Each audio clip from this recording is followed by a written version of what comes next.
बताने जा रही हूँ बेसिक प्रोपोर्शनैलिटी थ्योरम। इसे हम लोग थेल्स थ्योरम भी बोलते हैं। तो थेल्स थ्योरम बोलता क्या है? If a line is drawn parallel to one side of a triangle to intersect the other two sides in distinct points, the other two sides are divided in the same ratio. Thales theorem यह बोलता है कि सबसे पहले हम यहाँ triangle बना लेते हैं, उसके बाद ट्रायंगल का नाम देते हैं ए बी सी। तो थेल्स थ्योरम यह बोलता है कि ट्रायंगल का किसी भी एक साइड का अगर हम लोग पैरेलल लाइन ड्रॉ करते हैं तो वह दो साइड को इंटरसेक्ट करता है। तो देखिए यहां पे अगर हम लोग बीसी का पैरेलल लाइन ड्रॉ करें डी ए, बीसी से हम लोग क्या किए? डी पैरेलल लाइन ड्रॉ किए, तो वह डी क्या कर रहा है? इंटरसेक्ट कर रहा है ए बी और एसी को। किस पॉइंट पे? डी और ई पॉइंट पे। तो यहाँ पे जो डी और ई जो है वह डिस्टिंक्ट पॉइंट है। तो देखिए उसके बाद क्या बोला है? The other two sides are divided in the same ratio. यहाँ पे हम लोग बीसी का पैरेलल डी तो ड्रॉ कर लिए, एक साइड का हम क्या किए? पैरेलल ड्रॉ कर लिए। अब यहाँ पे ए बी और एसी बच जा रहा है, तो ये मेरा क्या है? अदर साइड है। तो ये क्या होगा? सेम रेशियो में डिवाइड होगा, यानी कि A B by B B equal to A by E C. तो इसे हम लोगों को प्रूफ करना होगा कि A D by D B equal to A by E C, जो कि सेम रेशियो पे डिवाइड होगा। तो चलिए इसे हम लोग प्रूफ करेंगे। तो प्रूफ करने के पहले हम लोग क्या करेंगे? गिवन लिख लेंगे जो जो दिया हुआ है। तो गिवन क्या क्या दिया हुआ है? देखिए बीसी से क्या है? डी पैरेलल है, तो इसे भी हम लोग लिख लेंगे। तो इन ट्रायंगल एबीसी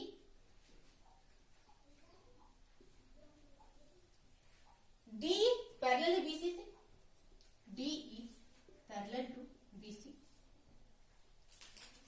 अब देखिए इतना लिखने के बाद अब हम लोग देखिए यहाँ पे देख सकते हैं कि डी जो है वह इंटरसेक्ट कर रहा है ए बी और एसी को। तो हम लोग लिखेंगे एंड डीई इंटरसेक्ट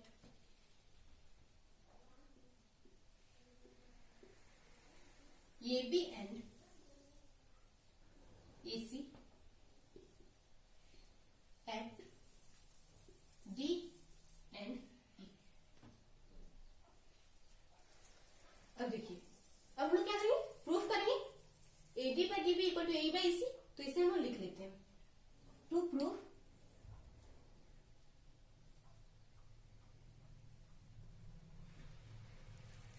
प्रूफ क्या करना है? A D by D B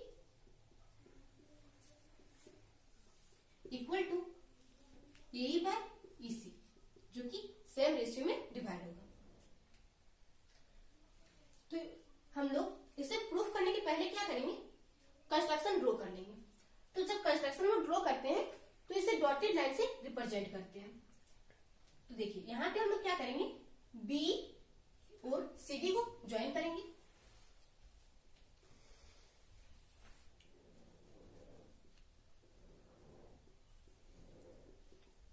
B और सी डी को ज्वाइन कर लिए। एक काम और यहाँ पे करेंगे हम लोग, एसी पे और ए बी पे एक परपेंडिकुलर लाइन ड्रॉ करेंगे। तो देखिए एसी पे हम लोग एक परपेंडिकुलर लाइन ड्रॉ की। अब इसी तरह से हम लोग ए बी पे भी एक परपेंडिकुलर लाइन ड्रॉ करेंगे। तो देखिए एसी पे जो परपेंडिकुलर लाइन ड्रॉ की है उसका नाम देते हैं डीएम, और ए बी पे जो परपेंडिकुलर लाइन ड्रॉ की है उसका नाम देते हैं ईएम। तो यहाँ पे जो हम लोग काम किए इसे लिख लेते हैं कंस्ट्रक्शन।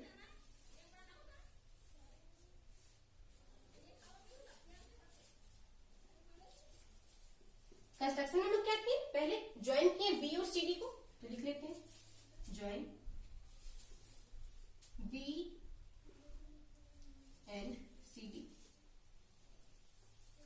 एक काम और हम लोग किए हैं, एसी पे एक परपेंडिकुलर लाइन ड्रॉ किए और एबी पे भी एक परपेंडिकुलर लाइन ड्रॉ किए। तो draw DM perpendicular to AC and EN perpendicular to AB। अब हम लोग प्रूफ करेंगे। प्रूफ हम लोग क्या करेंगे, सबसे पहले ट्रायंगल ADE का एरिया निकालेंगे। तो एरिया ऑफ ट्रायंगल ADE, किसी भी ट्रायंगल का अगर एरिया फाइंड करते हैं तो उसका फॉर्मूला हम लोग यूज करते हैं 1/2 बेस इंटू हाइट। तो हम लोग यहाँ भी ट्रायंगल का एरिया फाइंड करने के लिए वही फॉर्मूला यूज करेंगे। तो area of triangle equal to क्या होता है, area of triangle equal to होता है 1/2 बेस इंटू हाइट, ये होता है। तो यहां भी हम लोग वही यूज करेंगे। तो देखिए इस ट्रायंगल का सबसे पहले हम लोग बेस ये डी लेंगे। तो इसका हाइट क्या हो जाएगा, EN। तो देखिए 1/2 इंटू बेस तो हम लोग AD ले रहे हैं, AD इंटू हाइट क्या EN।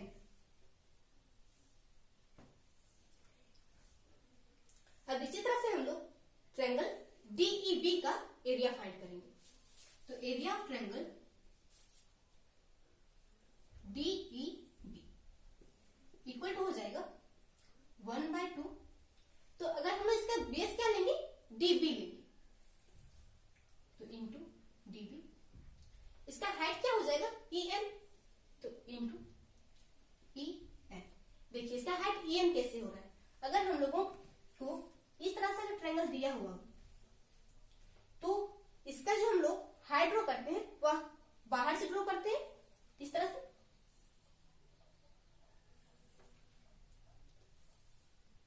तो सेम इसी तरह से यहां पे भी है ट्रायंगल DEB पे हाइट जो ड्रॉ हो रहा है वह बाहर से हो रहा है। तो इसलिए इसका हाइट क्या हो जाएगा EN। अब इतना करने के बाद हम लोग क्या करेंगे, ट्रायंगल AD जो एरिया ट्रायंगल AD का है उससे हम लोग डिवाइड करेंगे एरिया ऑफ ट्रायंगल DEB से, मींस हम लोग रेशियो निकालेंगे। तो area of triangle ADE divided by area of triangle DEB equal to क्या हो जाएगा 1/2 into AD into EN divided by 1/2 into DB into EN। देखिए यहाँ पे हम लोग कैसे लिखे हैं, एरिया ऑफ ट्रायंगल AD जो है वह 1/2 इंटू AD इंटू EN है, और एरिया ऑफ ट्रायंगल DEB जो है वह 1/2 इंटू DB इंटू EN है। तो इसलिए हम यहाँ पे लिखे 1/2 इंटू DB इंटू EN। अब देखिए न्यूमरेटर में 1/2 है और डिनोमिनेटर में भी 1/2 है। तो 1/2 और 1/2 क्या हो, कैंसिल हो जाएगा। अब देखिए यहाँ पे EN न्यूमरेटर में भी है और EN डिनोमिनेटर में भी है, तो क्या होगा, कैंसिल हो जाएगा। तो बच क्या जा रहा है, सिर्फ AD/DB। तो यहाँ पे हम लोग लिख लेते हैं area of triangle ADE divided by area of triangle DEB equal to AD/DB। तो इससे हम लोग इक्वेशन 1 मान लेंगे।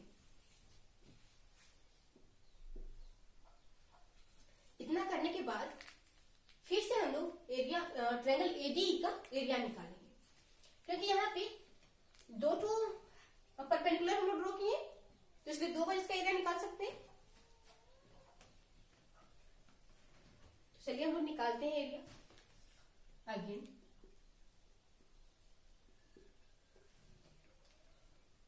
एरिया ऑफ ट्रायंगल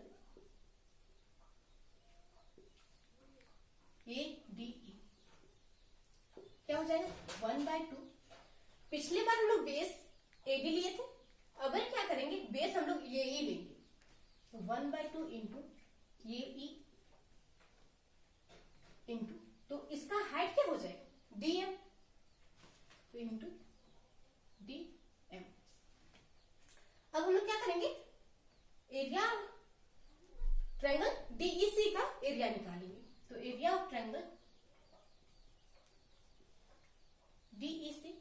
तो equal to 1/2।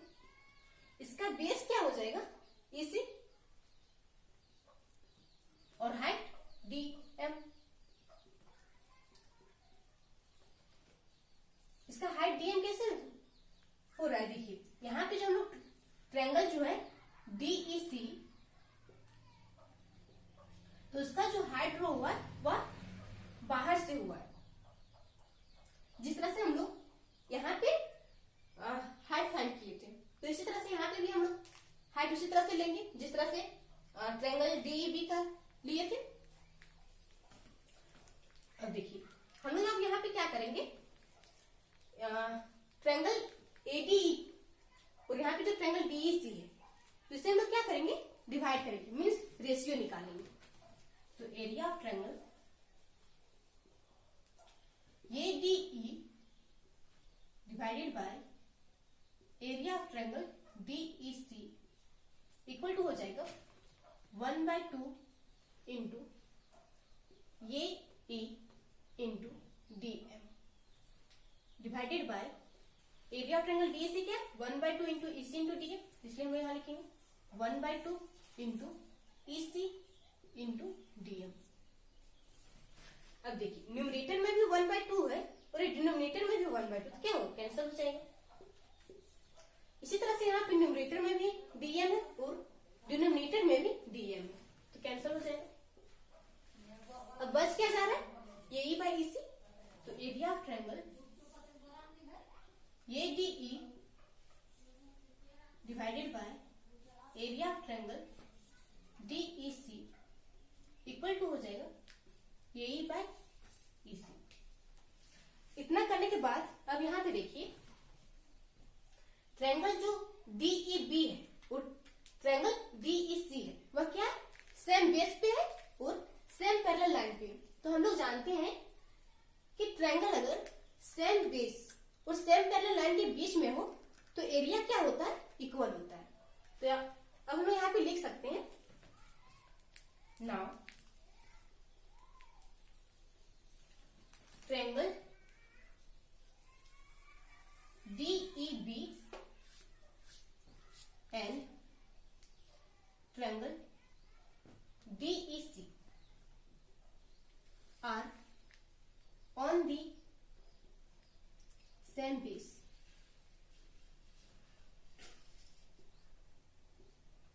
DE and same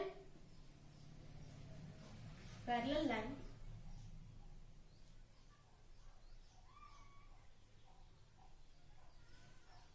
DE and BC, DE and BC।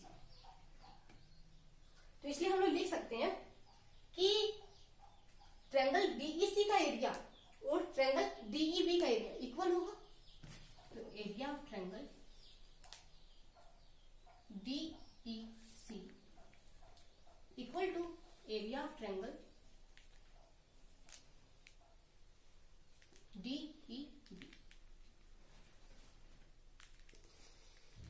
अब देखिए अगर हम लोग ट्रायंगल DEC जो है, एरिया ऑफ ट्रायंगल DEC, इसे अगर हम लोग यहाँ पे पुट करें एरिया ऑफ ट्रायंगल DEB के पास, तो क्या इक्वेशन 1 का जो लेफ्ट साइड है और इक्वेशन 2 का जो लेफ्ट साइड है वो क्या इक्वल हो जाएगा।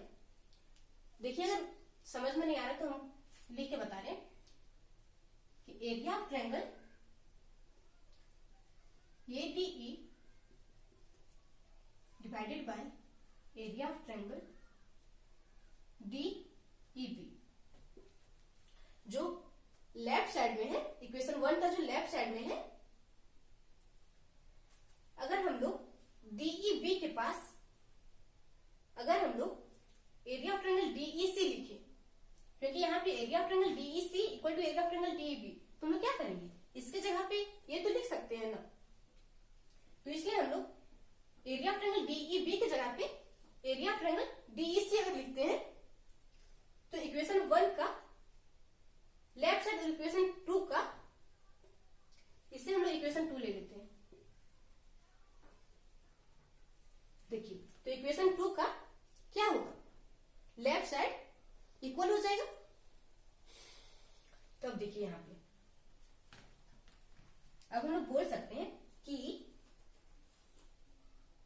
RHS में जो इक्वेशन 1 है और RHS में जो इक्वेशन 2 में है, AD by DP और AE by EC, क्या वो इक्वल हो सकता है? ऑफ कोर्स इक्वल तो हो सकता है, क्योंकि अगर हम लोग का लेफ्ट साइड इक्वल हो जा रहा है तो राइट साइड भी इक्वल हो जाएगा। तो इसलिए हम लिख सकते हैं from equation 1 and AD by DP equal to AE by EC। इसे हम लोगों को प्रूफ करना था, तो हम लोगों ने प्रूफ कर लिया, इसलिए लिखेंगे प्रूफ।